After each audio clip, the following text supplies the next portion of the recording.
हळद रुसली कुंकू हसले या मालिकेच्या पुढील काही येणाऱ्या भागांमध्ये आता आपल्याला एक जबरदस्त असा ट्विस्ट पाहायला मिळणार आहे आणि तो म्हणजे आता ट्विस्ट येणार आहे तो कृष्णा आणि दुष्यंत यांच्या गृहप्रवेशाच्या वेळी। आता नेमका काय ट्विस्ट येणार आणि कसा होणार कृष्णा आणि दुष्यंतचा गृहप्रवेश, काय घडणार हे सगळं जाणून घेणं आजच्या व्हिडिओमध्ये खूपच जास्त इंटरेस्टिंग होईल। चला तर मग अजिबात वेळ वाया न घालवता सुरुवात करूया आपल्या आजच्या व्हिडिओला। तर आता आपण इथे पाहतो की कृष्णा आणि दुष्यंत यांचं लग्न तर पार पडलेलं असतं, लग्नाचे सर्व विधी हे झालेले असतात। तर आता गृहप्रवेशाची वेळ आलेली असते आणि गृहप्रवेशाच्या अगोदर वेळ असते ती म्हणजे आता नवरीचा निरोप घेण्याच्या प्रसंगाला कृष्णाचा निरोप घ्यायला तिथे फक्त भक्ती आणि बंट्या एवढी दोनच माणसं असतात, कारण कृष्णाचं कुटुंब हे काहीच नसतं। मग आता कृष्णा ही भक्तीला म्हणत असते, भावा आई कुठं आहे? त्यावर आता भक्ती भरल्या डोळ्याने कृष्णाला मानेने नाही खुणवते। त्याबरोबर कृष्णा म्हणवते, नाही आली नवं आहे, शेवटची इच्छा मागितली होती तिच्याकडं, एक डाव मला मिठीत घे आणि हसून माझी पाठिवणी कर, माझ्या डोक्यावरनं मायेनं हात फिरव, पण आहे नाही आली माझी पाठिवणी कराया बी। ठीक आहे, काय बी हरकत नाही भावा, असू दे, आहे नाही आली तर काय झालं, तिला काहीतरी काम असेल म्हणून ती गेली असेल, मी समजून घेतो तिला, पर घरी गेल्यावर सांग तिला गेली म्हणून तुझी कृष्णी, तुझी अवदसा गेली आजपासनं मी झालो दुसऱ्याची। आता जरी घरला आलो तरी बी ते घर माझ्यासाठी परकच झालं। आता पावतर बी परक होतं, आहे परक्यासारखंच वागवायची, पर तरी बी मला हक्क काय असं वाटायचं, पर आता नाही, आता खरोखर परक झालं मला। आणि भावा तू सौताची काळजी घे, खात पीत जा, आणि बंट्या तू बी जास्त इकडं तिकडं भटकाया जात जाऊ नगस, नाहीतर आता कोण नाही तुझ्या मागावर म्हणल्यावर कुठं बी भवणशील, तसं करू नगस। उगाच गुरांबरोबर जाशील तेव्हा इकडं तिकडं भटकायचं नाही। आणि आपल्या स्वातीची काळजी घ्या, स्वातीला जपा, तशी तर मी हायच, मी येत जायतच राहीन, आणि वावरात बी मी येईन, आपण समद्यांनी मिळून एकत्र काम करायचं आहे। माझं लगीन झालं म्हणून कुणी बी असं समजायचं नाही या की आता मी तुमच्यात राहणार नाही, म्हणून मी कायम तुमची होतो, तुमची हाय आणि तुमचे आसन। बरोबर बोलायलो नव्हं मी दुष्यंत सरकार? त्यावर दुष्यंतीला फक्त मानेने होकार खुणवतो। तर आता इथे भक्ती ही कृष्णाला म्हणत असते, अगं कृष्णे, आता आमची नग काळजी करू, आता तू तुझ्या नव्या आयुष्याची काळजी कर, तुझ्या नव्या सुखी संसाराची काळजी कर। आता पुढं सौताचं नवं आयुष्य, स्वतःचं नवं संसार, सौताची नवी सपानं, ह्या समध्या गोष्टी बघ आणि सुखानं संसार कर। आज पावतर पोरी लई खड्या खापरं होती बघ तुझ्या आयुष्यात, आमच्या समध्यांची जबाबदारी पेलवता लहानपणापासनं आपोआप मोठी झालीच बघ, कधी तुला कुठल्या गोष्टीचं सुख म्हणून मिळालं नाही, पण आता आनंद साजरा कर, कारण आता दुष्यंत सरकारांबरोबर तुझं लगीन झालंय, तुझ्या आयुष्याचा सोहळा झालाय बघ आता। त्याबरोबर ती दुष्यंतला सुद्धा म्हणते, दुष्यंत सरकार माझी बहीण लई चांगली आहे बघा, प्रेमळ हाय, मायाळू हाय, समजूतदार बी हाय, आज पावतर तिनं लई सहन केलंय, सोसलंय आणि प्रत्येक गोष्टीत काटकसर भी केली आहे। आता मात्र तुम्ही तिला समधी हाऊस करा, समधी खुशी पुरवा तिची। त्यावर दुष्यंतला ती म्हणते, सुखात ठेवा माझ्या बहिणीला, तुम्ही ठेवाल तशी राहील ती, फक्कस्त पिरमानं राहावा तिच्या संगट। त्यावर दुष्यंत म्हणतो, काळजी करू नका, कृष्णा माझी जबाबदारी आहे आणि रांगडे पाटलांनी घेतलेली जबाबदारी आणि दिलेला शब्द ते कधीच मोडत नाही, त्यामुळे काळजी करू नका, तुमची बहीण आता सुखी राहील। त्याबरोबर आता मात्र इथे कृष्णाचे डोळे भरून आलेले असतात, कृष्णा रडत असते, अर्थात पाठवणीच्या वेळी कोणत्याही मुलीचे डोळे पाणवतातच आणि तेच आता कृष्णाच्या बाबतीतही घडत असतं। तर आता लगेचच भक्तीकडे येतात पुरुषोत्तम आणि तिला सांगतात, काळजी करू नगस पोरी, सून म्हणून नाही लेक म्हणून घेऊन जातोय, कायम सुखात राहील पोर तुझी, याच्यावर विश्वास ठेव, ह्यो शबूद हाय एका बापाचा एका बहिणीला। त्याबरोबर लगेचच भक्तीसुद्धा खुश होते। तर आता लगेचच आता पुरुषोत्तम रांगडे पाटील म्हणतात, चला चला आता गृहप्रवेशाचा विधी पुरा करायचा आहे, आमच्या नवीन सुनबाईंचा घरात गृहप्रवेश बी व्हायला पाहिजे का नको मोठ्या बिमाखात।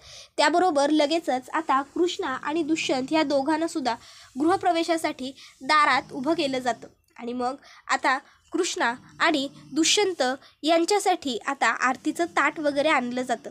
आता आरतीचं ताट खरं तर बाळजाबाईंना त्या दोघांनाही ओवाळण्याची इच्छा नसते, पण लोकांना दाखवण्याकरिता मग मात्र बाळजाबाईंना कृष्णाला ओवाळावं लागतं. बाळजाबाई खोटं खोटं हसण्याचं नाटकसुद्धा आता करत असतात. कृष्णा ही मात्र मनातून खूप खुश असते. नवीन संसाराची, नवीन सुखाची, नवीन आयुष्याची स्वप्न बघत ती आता तिच्या नवीन घरामध्ये पहिलं पाऊल टाकणार असते. मनामध्ये थोडी भीती, थोडं दडपणही असतं. सगळं कसं निभावून जाईल, कसं होईल, अशी या विचारांमध्येच ती घरात पाऊल टाकते. तर आता इथे बहिणावती मुद्दामूनच म्हणायला लागते, वा वा वा, काय झाक काम झालंय. नव्या सुनबाईंचं पाऊल घरात पडलं. आपल्या नव्या सुनबाई आणि दुष्यंत यांचा जोडा केवढा शोभून दिसायला बघा. आणि लक्ष्मी नारायणासारखा जोडा तर म्हणायचाच. आणि सुनबाई बी लक्ष्मीच्याच पावलानं घरात आल्या. बाळजाबाई, अव तुमचं कर्तृत्व जेवढं मोठं आहे का नाही, आपल्या सुनबाई बी अगदी तशाच आहेत. अगदी धड धाकट, तुमच्या कर्तृत्वाला शोभतील अशा. काय बरोबर बोलायलोय ना मी? अहो बघा की, आपल्या सुनबाई खमक्याच दिसतात, अगदी तुमच्या प्रमाण. बरोबर नव आहेत नव आपल्या सुनबाई, अगदी तुमच्या प्रमाणे.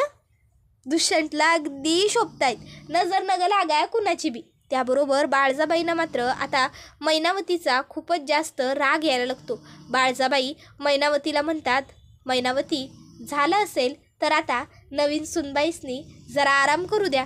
आरामाची गरज आहे त्यासनी. दुष्यंत, तू सुद्धा जाऊन आराम कर आणि तू सुद्धा जाऊन आराम कर ग कृष्णा.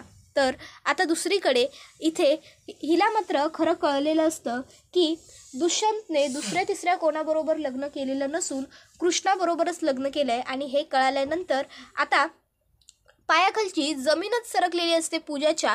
पूजाला कळत नसतं की आपण आता नेमकं करावं तरी काय, कारण करण्यासाठी तिच्या हातात मुळात आता काही उरलेलंच नसतं. आणि त्या गोष्टीमुळे तिला आता टेन्शन येत असतं. तिला कळत नसतं, रडू ओरडू भांडू की काय करू, काय सुचत नसतं, काय करावं ते कळत नसतं. आणि या अशा परिस्थितीतच ती आता ठरवते की नाही, काहीही झालं तरी मी गप्प बसणार नाही. माझ्या डीला मी मिळवणार म्हणजे मिळवणारच. ही कृष्णा हिला वाटेल तसं नाही वागू शकत माझ्याबरोबर. माझ्या डीला ही माझ्यापासून कधीच नाही तोडू शकत, कधीच नाही हिसकावू शकत. माझा डी फक्त माझा आहे, फक्त माझा. आणि मग आता या विचारातच पूजा रागारागात घरी आलेली असते. आणि घरी येऊन पूजा आता घरात वस्तुकांची तोडफोड करायला लागते, आदळआपट करायला लागते, गोंधळ घालायला लागते, जोरजोरात ओरडत असते, बोंबलत असते, आक्रोश करत असते. ही कृष्णा काय समजते स्वतःला? कोण आहे ही भिकारडी? आमच्या तुकड्यांवरती जगली, लहानाची मोठी झाली आणि आता माझ्या सुखाला नजर लावली. नजर नाही, ग्रहण लावलंय त्या कृष्णाने. पण कृष्णा, एक गोष्ट तुझ्या गाठीशी बांधून ठेव, तू काहीही केलंस, अगदी काहीही, तरीही डीला मी तुला कधीच मिळवू देणार नाही. डी फक्त माझा आहे आणि फक्त माझाच राहणार. डीचं नाव फक्त माझ्या नावाबरोबर लागणार. पूजा दुष्यंत रांगडे पाटील किंवा गौतमी दुष्यंत रांगडे पाटील, पण तुझ्या नावाबरोबर डीचं नाव कधीच जोडलं जाणार नाही. कारण त्याचं माझ्यावर प्रेम आहे, माझ्यावर. तो माझा बकरा आहे आणि मी त्याला मिळवणारच. तुझी लायकीच नाही आहे डी बरोबर संसार करण्याची. डी बरोबर संसार करण्यासाठी त्याच्या पात्रतेची मुलगी हवी आहे. अगं, चिखला मातीत लहानपणापासून लोळून मोठी झालेली कृष्णा ही माझा हक्क हिसकावणार. त्याबरोबर आता ती घरी सावित्री पोहोचलेली असते आणि सावित्रीला मात्र आता हे सगळं काय सुरू आहे हे कळतच नसतं. सावित्री विचारायला लागते, अगं ए पोरी, अगं काय करायलास काय तू? अगं शांत हो की. अगं कशा पाहिजे ती खुर्ची फेकायलास? अगं ती चूल मोडल. अगं भांडी कुंडी का आपटतेस पोरी? अगं जमिनीला खड्डा पडल. थांब की जरा. ए पोरी, अगं ऐक की. पूजे थांब. पूजे काय चाललंय तुझं? समजा पूजे गप, जागेवर उभी राहा आणि सांग मला काय झालंय. त्याबरोबर पूजा म्हणायला लागते, आई, तुला मी म्हटलं होतं ना, माझा हबी जो मला लग्न करेन असं म्हटला होता आणि मला लग्न न करता, काहीही न सांगता न बोलता सोडून निघून गेला, त्याचं काय मग आता? असं सावित्री विचारते. त्यावर आता पूजा म्हणत असते, आई, तो दुसरा तिसरा कोणी नसून डी म्हणजे दुष्यंत होता. अगं, त्याचं प्रेम होतं ग माझ्यावर खूप. मला साधं खर्चटलं ना तरी त्याच्या जीवात सर्र व्हायचं. आणि आज मी त्याला चक्क म्हटलं की मी विष पिऊन मरून जाईन, तर तो मला म्हणतो तुला हवं ते तू कर, माझा आता तुझ्याशी काहीही संबंध उरलेला नाही. कोणासाठी? तर त्या भिकारड्या कृष्णासाठी. त्याबरोबर हे ऐकून आता सावित्रीला मात्र खूप मोठा धक्का बसलेला असतो.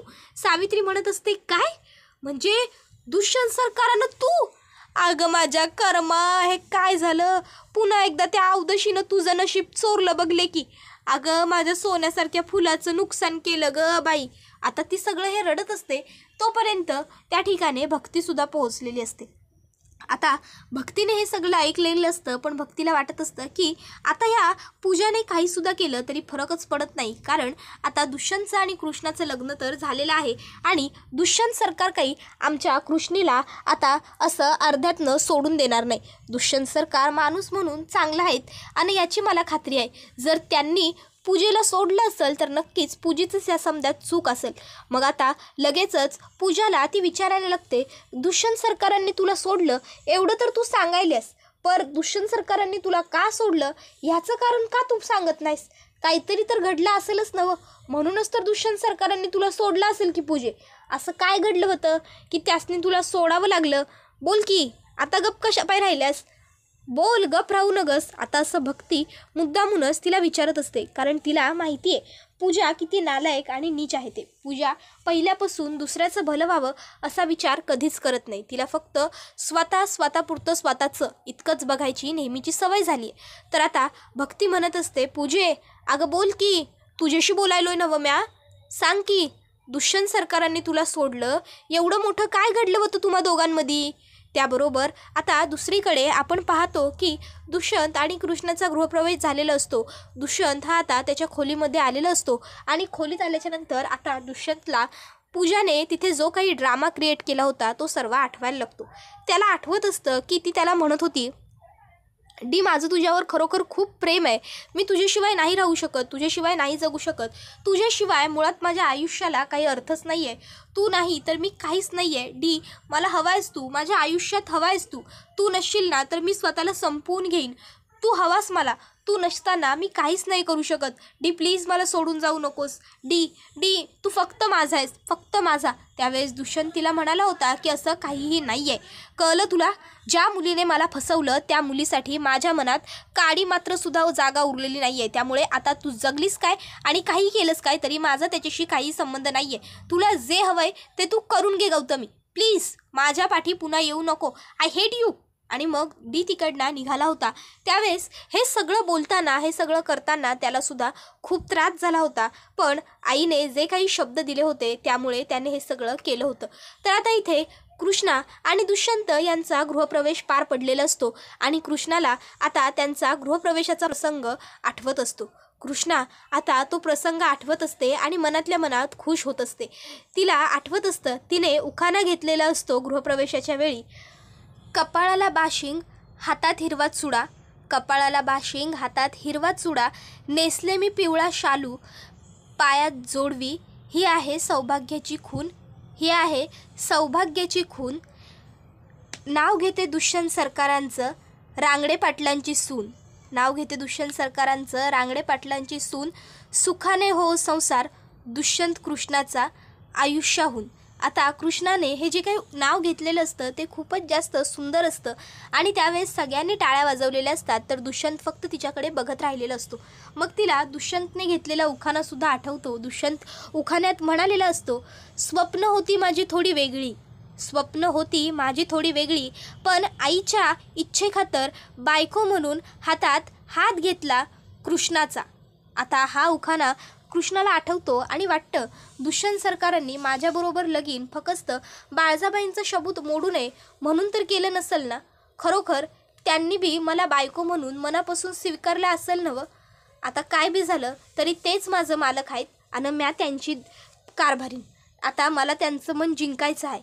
तर दुसरीकडे दुष्यंत हा मात्र विचार करत असतो की बस आता जे काही झालं ते सगळं मला थांबवायचं आहे. पुन्हा पुन्हा तेच विचार करून मी स्वतःच्या बुद्धीला का त्रास करून घेऊ? मुळात गौतमी मला डिझर्वच करत नव्हती. तिच्यासारखी खोटारड्या मुलीशी लग्न करून स्वतःचं आयुष्य खराब करून घेण्यापेक्षा कृष्णासारख्या सरळ साध्या मुलीबरोबर लग्न करून सुखाने संसार केलेला कधीही परवडला. तर दुसरीकडे बाळजाबाई ह्यासुद्धा त्यांच्या खोलीमध्ये आलेल्या असतात आणि त्या आता मनातल्या मनात विचार करत असतात की काहीही झालं, अगदी काहीही, तरीसुद्धा मी माझ्या दुष्यंतचं लगीन त्या भिकारडीबरोबर लावून दिलं आहे, म्हणून तिचा संसार त्याच्याबरोबर होईल असं नाही. माझ्या पोराला कधी बी त्या भिकारीच्या जवळ बी जाऊ देणार नाही. माझ्या पोराला फक्त हे इलेक्शन होईपावतर त्या पोरीबरोबर राहू देणार आणि त्यानंतर त्या कृष्णाला हाताला धरून रांगडे पाटलांच्या घराबाहेर काढणार किंवा असं काहीतरी करणार की ती पोर स्वतःहूनच रांगडे पाटलांच्या घरातनं निघून गेली पाहिजे. बस इतकंच काय ते आम्हाला ठावं आहे असा विचार आता बाळजाबाई करत असतात. आणि ह्या विचारात त्या मग्न असताना तिकडं गणपत येतो आणि गणपत बाळजाबाईसनी म्हणतो, काय हो बाळजाबाई, काय झालं, कसला विचार करायलायसा? त्यावर बाळजाबाई त्याला सुद्धा सांगतात की आज ही कृष्णा खूप खुश आहे. हिला वाटतंय हिचं लग्न दुष्यंत बरोबर झालं म्हणजे हिच्या आयुष्याचं सोनं झालं, सुख झालं. पण खरं तर ही हे विसरते की उलट दुष्यंतचं आणि हिचं लग्न झाल्यामुळे हिच्या आयुष्यात काटे आणि फक्त काटेच मी आता पेरणार आहे. हिने आजपर्यंत माझ्याबरोबर अनेक वेळा पंगा घेतलाय, आता ही बघेल बाळजाबाईंच्या विरोधात जाणं म्हणजे नेमकं असतं तरी काय ते. तर आता इथे दुष्यंतच्या वडिलांनी बाळजाबाईंचं ही वाक्य ऐकलेली असतात आणि आता ते त्यांच्या मनात म्हणत असतात की बाळजाबाई, अहो तुम्ही काय त्या पोरीला अद्दल घडवणार, आता बघालच ती पोरगीच तुम्हाला वटणीवरती कसं आणणार ते. नाही जर तिनं तुम्हाला वटणीवर आणलं नवं तर आम्ही बी आमचं नाव नाही सांगणार पुरुषोत्तम रांगडे पाटील म्हणून. आणि तुम्ही तिला किती बी त्रास द्यायचा, काय बी प्रयत्न करा, पण तिच्या पाठीशी ठामपणे उभे राहायला आम्ही आहे, पुरुषोत्तम रांगडे पाटील. आम्ही बी बघतोच ना कसा तुम्ही त्या पोरीला त्रास देता ते आणि कशी तिची उचलबांगडी तिच्या माहेराला करता ते. नाही जर तुम्हाला अद्दल घडवली तर आम्ही बी नावाचे रांगडे पाटील नाही. रांगडे पाटलांच्या सुनाला घराबाहेर काढणं एवढं सोपं नाही हो जेवढं तुम्हासनी वाटतं. त्याबरोबर हा व्हिडिओ इथेच संपतो. व्हिडिओ आवडला तर व्हिडिओला लाईक करा, चॅनलवर नवीन असाल तर चॅनलला सबस्क्राईब करा आणि बेल आयकॉन आठवणीने प्रेस करा, जेणेकरून तुम्हाला पुढच्या प्रत्येक व्हिडिओचं नोटिफिकेशन मिळत जाईल आणि सर्व व्हिडिओंचा आनंद हा अगदी उत्तम पद्धतीने घेता येईल. चला तर मग मित्रांनो, आजच्या पुरतं इथेच थांबूया. पुढचा व्हिडिओ येईपर्यंत ह्या व्हिडिओचा छान पद्धतीने आनंद घेत राहा आणि कृष्णा व दुष्यंतचा सुखाने संसार कसा होणार तुम्हाला काय वाटतं ते आम्हाला कमेंटमध्ये नक्की सांगत चला. चला तर मग मित्रांनो, आजच्या पुरतं इथेच थांबूया. पुढचा व्हिडिओ येईपर्यंत टाटा, बाय बाय, धन्यवाद, take care all of you.